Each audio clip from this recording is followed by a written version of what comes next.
Lahore central jail में 23 मार्च 1931 की शुरुआत किसी और दिन की तरह ही हुई थी। फर्क सिर्फ इतना था कि सुबह सुबह जोर की आंधी आई थी, बहुत तेज। लेकिन जेल के कैदियों को थोड़ा अजीब सा लगा जब 4 बजे ही वार्डन चरत सिंह ने उनसे आकर कहा कि वो अपनी अपनी कोठरियों में चले जाएं। उन्होंने कारण नहीं बताया था। उनके मुंह से सिर्फ ये निकला कि आदेश ऊपर से है। अभी कैदी सोच ही रहे थे कि माजरा क्या है। जेल का नाई बरकत हर कमरे के सामने फुसफुसाते हुए गुजरा कि आज रात भगत सिंह, राजगुरु और सुखदेव को फांसी दी जाने वाली है। उस क्षण की निश्चिंता ने उनको झकझोर कर रख दिया। कैदियों ने बरकत से मनुहार की कि वो फांसी के बाद भगत सिंह की कोई भी चीज जैसे पेन, कंघा या घड़ी उन्हें ला कर दें ताकि वो अपने पोते पोतियों को बता सकें कि कभी वो भी भगत सिंह के साथ जेल में बंद थे। बरकत भगत सिंह की कोठरी में गया और वहां से उनका पेन और कंघा ले आया। सारे कैदियों में होड़ लग गई कि किसका उस पर अधिकार हो। आखिर में ड्रॉ निकाला गया, लाहौर कॉन्स्पिरेसी केस। अब सब कैदी चुप हो चले थे। उनकी निगाहें उनकी कोठरी से गुजरने वाले रास्ते पर लगी हुई थी। भगत सिंह उनके साथ फांसी पर लटकाए जाने के लिए उसी रास्ते से गुजरने वाले थे। एक बार पहले जब भगत सिंह उसी रास्ते से ले जाए जा रहे थे तो पंजाब कांग्रेस के नेता भीमसेन सच्चर ने आवाज ऊंची कर उनसे पूछा था, आप और आपके साथियों ने लाहौर कॉन्स्पिरेसी केस में अपना बचाव क्यों नहीं किया? भगत सिंह का जवाब था, इनकलाबियों को मरना ही होता है क्योंकि उनके मरने से ही उनका अभियान मजबूत होता है, अदालत में अपील से नहीं। वार्डन चरत सिंह भगत सिंह के खैर ख्वाह थे और अपनी तरफ से जो कुछ बन पड़ता था उनके लिए किया करते थे। उनकी वजह से ही लाहौर की द्वारकादास लाइब्रेरी से भगत सिंह के लिए किताबें निकलकर जेल के अंदर आ पाती थी। भगत सिंह की जेल की जिंदगी काफी कठिन थी। किताबें पढ़ने का शौक हो चला था उन्हें कि एक बार उन्होंने अपने स्कूल के साथी जयदेव कपूर को लिखा था कि वो उनके लिए कार्ल लिब्नेख्त की मिलिट्रिज्म, लेनिन की लेफ्ट विंग कम्युनिज्म और ऑप्टन सिंक्लेयर का उपन्यास द स्पाई कुलबीर के जरिए भिजवाएं। भगत सिंह जेल की कठिन जिंदगी के आदी हो चले थे। उनकी कोठरी नंबर 14 का फर्श पक्का नहीं था, उस पर घास उगी हुई थी। कोठरी में बस इतनी ही जगह थी कि उनका 5 फुट 10 इंच का शरीर बमुश्किल उसमें लेट पाए। भगत सिंह को फांसी दिए जाने से 2 घंटे पहले उनके वकील प्राणनाथ मेहता उनसे मिलने पहुंचे। मेहता ने बाद में लिखा कि भगत सिंह अपनी छोटी सी कोठरी में पिंजड़े में बंद शेर की तरह चक्कर लगा रहे थे। इनकलाब जिंदाबाद। उन्होंने मुस्कुराकर मेहता को स्वागत किया और पूछा कि आप मेरी किताब रिवोल्यूशनरी लेनिन लाए या नहीं। जब मेहता ने उन्हें किताब दी तो वे उसे उसी समय पढ़ने लगे मानो उनके पास अब ज्यादा समय न बचा। मेहता ने उनसे पूछा कि क्या आप देश को कोई संदेश देना चाहेंगे? भगत सिंह ने किताब से अपना मुंह हटाए बगैर कहा, सिर्फ 2 संदेश, साम्राज्यवाद मुर्दाबाद और इनकलाब जिंदाबाद। इसके बाद भगत सिंह ने मेहता से कहा कि वो पंडित नेहरू और सुभाष चंद्र बोस को मेरा धन्यवाद पहुंचा दे जिन्होंने मेरे केस में गहरी रुचि ली थी।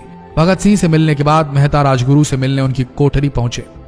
राजगुरु के अंतिम शब्द थे, हम लोग जल्द मिलेंगे। सुखदेव ने मेहता को याद दिलाया कि वो उनकी मौत के बाद जेलर से वो कैरम बोर्ड ले लें जो उन्होंने उन्हें कुछ महीने पहले दिया था। मेहता के जाने के थोड़ी देर बाद जेल अधिकारियों ने तीनों क्रांतिकारियों को बता दिया कि उनको वक्त से 12 घंटे पहले ही फांसी दी जा रही है। अगले दिन सुबह 6 बजे की बजाय उन्हें उसी शाम 7 बजे फांसी पर चढ़ा दिया जाएगा। भगत सिंह मेहता द्वारा दी गई किताब के कुछ पन्ने ही पढ़ पाए थे। उनके मुंह से निकला, क्या आप मुझे इस किताब का एक अध्याय भी खत्म करने नहीं देंगे? भगत सिंह ने जेल के मुस्लिम सफाई कर्मचारी बेबे से अनुरोध किया कि वो उनके लिए उनको फांसी दिए जाने से 1 दिन पहले शाम को अपने घर से खाना जरूर लाएं।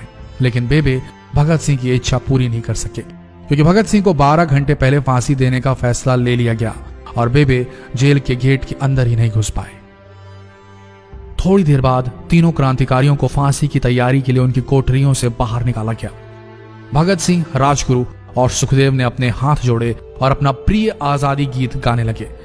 कभी वो दिन भी आएगा कि जब आजाद होंगे हम, या अपनी ही जमीन होगी या अपना आसमान होगा। फिर इन तीनों का एक एक करके वजन लिया गया। सबके वजन बढ़ गए थे। इन सब से कहा गया कि अपना आखिरी स्नान करें। फिर उनको काले कपड़े पहनाए गए लेकिन उनके चेहरे खुले रहने दिए गए। चरत सिंह ने भगत सिंह के कान में फुसफुसा कर कहा कि वाहे गुरु को याद करो। फांसी का तख्ता भगत सिंह लिए बोले, पूरी जिंदगी मैंने ईश्वर को याद नहीं किया। असल में मैंने कई बार गरीबों के कलेश के लिए ईश्वर को कोसा भी है। अगर मैं अब उनसे माफी मांग लूं तो वो कहेंगे कि इससे बड़ा डरपोक कोई नहीं। इसका अंत नजदीक आ रहा है, इसलिए ये माफी मांग रहा है। जैसे ही जेल की घड़ी ने 6 बजाया, कैदियों ने दूर से आती कुछ पद चांपें सुनी। उनके साथ भारी बूटों के जमीन पर पड़ने की आवाजें भी आ रही थी। साथ में एक गाने का भी दबा स्वर सुनाई दे रहा था, सरफरोशी की तमन्ना अब हमारे दिल में है। सभी को अचानक जोर जोर से इनकलाब जिंदाबाद और हिंदुस्तान आजाद हो के नारे सुनाई देने लगे।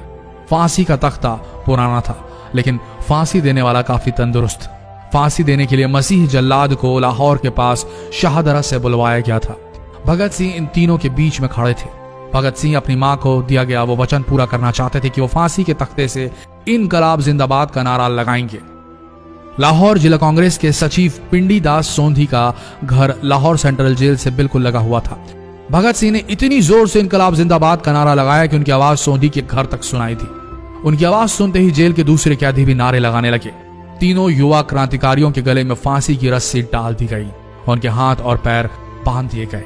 तभी जल्लाद ने पूछा, सबसे पहले कौन जाएगा?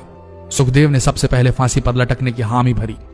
जल्लाद ने एक एक कर रस्सियां खींची और उनके पैरों के नीचे लगे तख्तों को पैर मारकर हटा दिया। काफी देर तक उनके शव तख्तों से लटकते रहे। अंत में उन्हें नीचे उतारा गया और वहां मौजूद डॉक्टरों लेफ्टिनेंट कर्नल जे नेल्सन और लेफ्टिनेंट कर्नल NS सोंधी ने उन्हें मृत घोषित किया। एक जेल अधिकारी पर फांसी का इतना असर हुआ कि जब उससे कहा गया कि वो मृतकों की पहचान करें तो उसने ऐसा करने से इनकार कर दिया।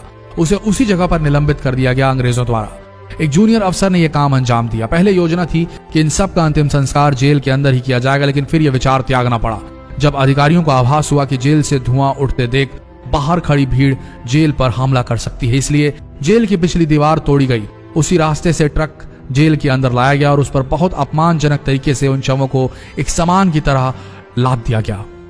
पहले तय हुआ था कि उनका अंतिम संस्कार रावी के तट पर किया जाएगा, लेकिन रावी में पानी बहुत ही कम था, इसलिए सतलज के किनारे शवों को जलाने का फैसला लिया गया। उनके पार्थिव शरीर को फिरोजपुर के पास सतलज के किनारे लाया गया। तब तक रात के 10 बज चुके थे। इस बीच उप पुलिस अधीक्षक कसूर सुदर्शन सिंह कसूर गांव से एक पुजारी जगदीश अचरज को बुला लाए। अभी उनमें आग लगाई ही गई थी कि लोगों को इसके बारे में पता चल गया। जैसे ही ब्रितानी सैनिकों ने लोगों को अपनी तरफ आते देखा, वो शवों को वहीं छोड़कर अपने वाहनों की तरफ भागे। सारी रात गांव के लोगों ने उन शवों के चारों ओर पहरा दिया। अगले दिन दोपहर के आसपास जिला मजिस्ट्रेट की दस्तखत के साथ लाहौर के कई इलाकों में नोटिस चिपकाया गया, जिसमें बताया गया कि भगत सिंह, सुखदेव और राजगुरु का सतलज के किनारे हिंदू सिख रीति से अंतिम संस्कार कर दिया गया है। तो ये थे भगत सिंह की जिंदगी के वो 12 आखिरी घंटे।